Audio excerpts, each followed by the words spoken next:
शाम के बज गए 5। मैं सचिन शर्मा सबसे तेज प्रधान टाइम से फिर जुड़ा हूं आपके साथ। बहुत खुशी का पल आया है। हरिद्वार उत्तराखंड का नाम रोशन किया है।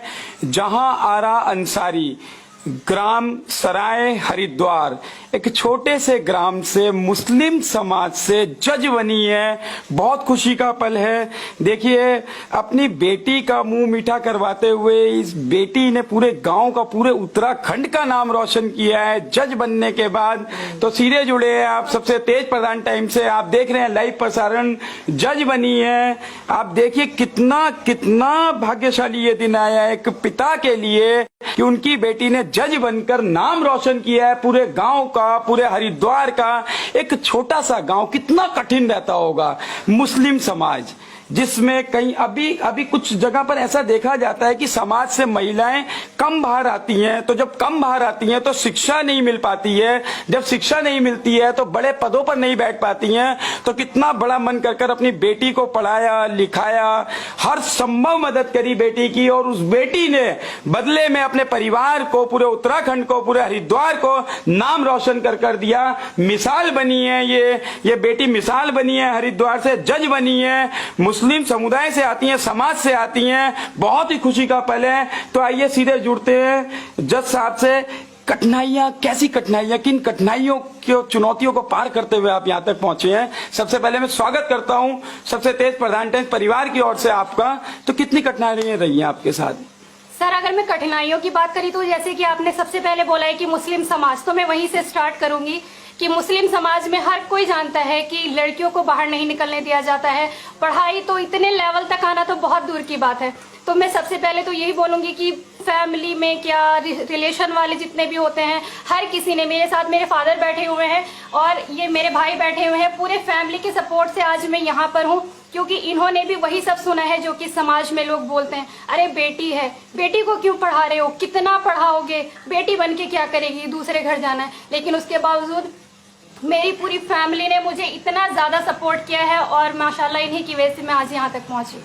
तो देखिए, अब ये परंपरा छोड़ दीजिए कि बेटी को तो अपने घर जाना है, क्या करोगे उसे पढ़ाकर। जज बनाइए, पढ़ाइए, लिखाइए, समाज के लिए, वो समाज के वो जो कार्य करेंगी। अब देखिए, इनकी कलम के अंदर वो ताकत रहेगी, वो निर्णय वो लेने की क्षमता रहेगी। जब बेटी जज बनकर आई है तो समाज के लिए बड़े बड़े निर्णय लिए जाएंगे। जहां एक और देश के अंदर बड़े बड़े कांड होते हैं, तो महिलाओं के लिए स्पेशल क्या कहना चाहेंगे? आपकी महिलाओं के लिए जो कानून और कठोर बने, क्या करना चाहिए न्यायिक व्यवस्था कि और ज्यादा कठोर कानून बने, अपराध ना हो? देखिए, अगर जैसे कि आप कानून की बात कर रहे हैं तो कानून तो ऑलरेडी बहुत ज्यादा कठोर है और अभी 2018 में बहुत ज्यादा अमेंडमेंट हुए हैं कानून के अंदर। कानून बहुत कठोर है। आपको अगर आप शिक्षा देंगे, शिक्षा का क्षेत्र एक ऐसा है कि हर इंसान का नेचर उससे चेंज हो जाता है। शिक्षा की कमी है हमारे देश के अंदर। तो मैं ये कहूंगी एक अच्छी एजुकेशन, एक अच्छे संस्कार आप अपने बच्चों को दीजिए ताकि इस जैसी परिस्थितियां महिलाओं के साथ देखने को ना मिले। तो देखिए, मुस्लिम समाज से आती हैं आप, जज बनी है और खुद ही कहा है कि आप शिक्षित करिए बच्चों को, पढ़ाइए लिखाइए, वो समाज के लिए कार्य करेंगे, आपके परिवार का नाम रोशन करेंगे, आपके देश का नाम रोशन करेंगे। जज बनने के लिए और जो आने वाली पीढ़ी जो है, यंग जनरेशन, उन्हें क्या करना चाहिए? वह कहां से स्टार्टिंग करनी चाहिए, कैसा करना चाहिए? स्टार्टिंग तो आपको अपने अंदर से करनी पड़ेगी। आज आप मुझे यहाँ पर इस प्लेटफॉर्म पर देख रहे हैं तो आपको खुशी होगी।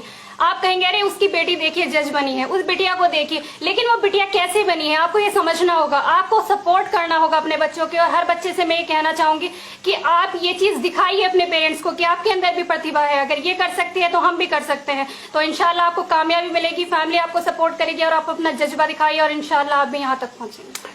निश्चित ही अब आप उस न्यायिक व्यवस्था में आ गए हैं कि कोई पक्षपात नहीं रहेगा। मुस्लिम समाज के लिए अभी भी एक जहां जैसे आपने बताया कि बेटियों को कम बाहर भेजा जाता है, तो परिवर्तन करने की आवश्यकता आ गई है। आपके कभी मन के अंदर भावना रही कि बेटी को बाहर भेजे या पढ़ाए लिखाए, क्या रहा आपका? मेरे मन के अंदर कभी ऐसी भावना नहीं आई है। मैं बेटे और बेटी में कभी फर्क नहीं समझा। देखिए, क्या भावुकता है, क्या विनम्रता है कि बेटी और बेटे में कोई फर्क नहीं समझा। तो उसी वो देखिए, आप विचारों का ही सिर्फ एक अंतर होता है। जब फर्क नहीं समझा तो आज बेटी ने कितना नाम रोशन किया है। वो जो खुशी है, उस खुशी की भावुकता आप देखिए, वो बयान नहीं कर पा रहे हैं। तो मेरी ओर से पुनः आपको एक बार और शुभकामनाएं। जो आने वाली पीढ़ी है, अभी जो यंग जनरेशन जो है, पढ़ाई के लिए उन्हें क्या करना चाहिए? कितने घंटे तक उन्हें कम से कम पढ़ाई करनी चाहिए? देखिए, जैसे कि सभी जानते हैं इंडिया के अंदर हाईएस्ट यूथ है, तो उस पूरे यूथ के लिए मैं बोलूंगी कि आप जिस भी फील्ड में जाना चाहिए, जिसमें भी जाना चाहते हो, आपका इंटरेस्ट होना चाहिए उस फील्ड में। सबसे पहले तो आप इंटरेस्ट जगाइए, आप अपने अंदर से ये जानिए कि आपको आखिर करना क्या है।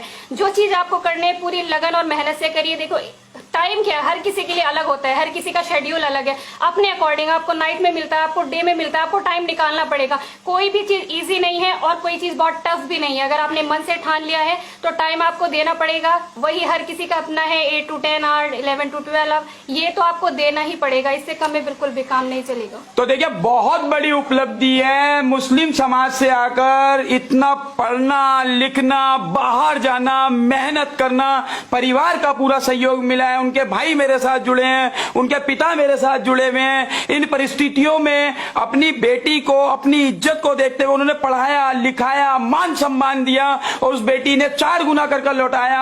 आप देखिए, जज बन चुकी हैं, अब ये हरिद्वार का नाम रोशन किया है। हरिद्वार की बेटी है, इस ग्राम की बेटी है, उत्तराखंड की बेटी है। मेरी ओर से, आप सभी की ओर से पुनः आपको हार्दिक शुभकामनाएं। मैं सचिन शर्मा, सबसे तेज प्रधान परिवार की ओर से आपसे फिर मिलूंगा जल्द।